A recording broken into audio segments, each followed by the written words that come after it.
Ito, CVT na WRX. Palit ng fluids, tsaka CVT fluid, tsaka transmission. Tapos so ito patapos na. Kabit na yung charge pipe, stock na turbo, intercooler na lang to, andar na to. Intercooler na lang ba to? Andar na to? Yan. Down pipe na lang boss. Down pipe na lang. Baba nyo yung lifter ngayon to, ha? Lalagay ka.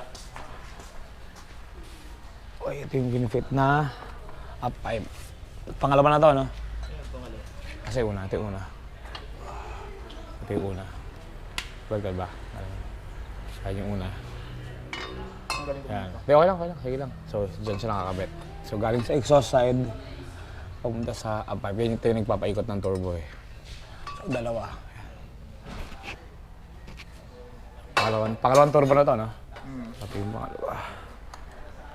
Yan, ito yung isa. Patapos na yan. Parehong headers. Ayan, ito may...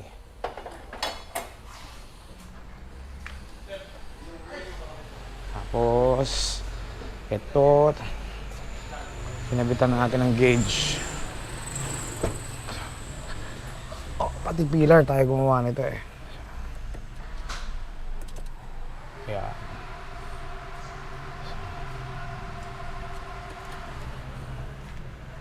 Yeah.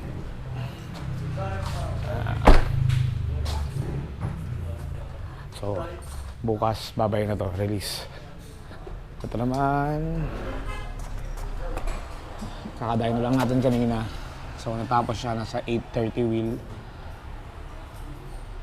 So, for test drive ko na lang, final testing ko na lang siguro ito mamayang gabi. And then, release na rin to sa may-ari. So, stock engine, tsaka transmission.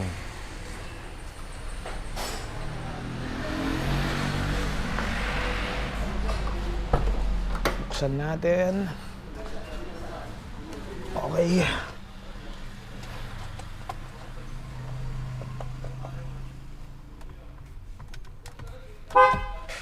Paps, ko naman yung susi ng GTR. Ayun o. Susi ng GTR. Yan pula. Yan. Nang. Oh. So, start natin.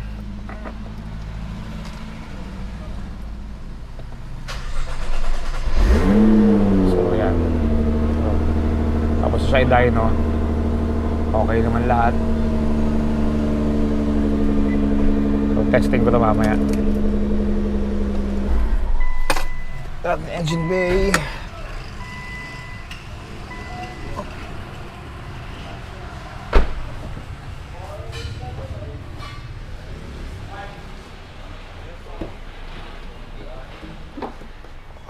Ayan. Hi, boss. So, ito yung intake. Charge pipes. Yung turbo hindi kita, eh. Pero ayun siya. So natapos siya mag-dyno, 830 wheel kanina sa Blaze. So, straight na EMS din yung parts. Ayan. Okay.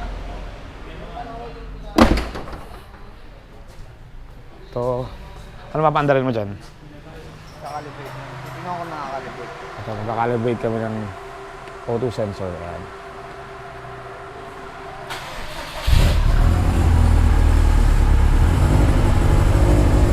Heater pa. Ayan.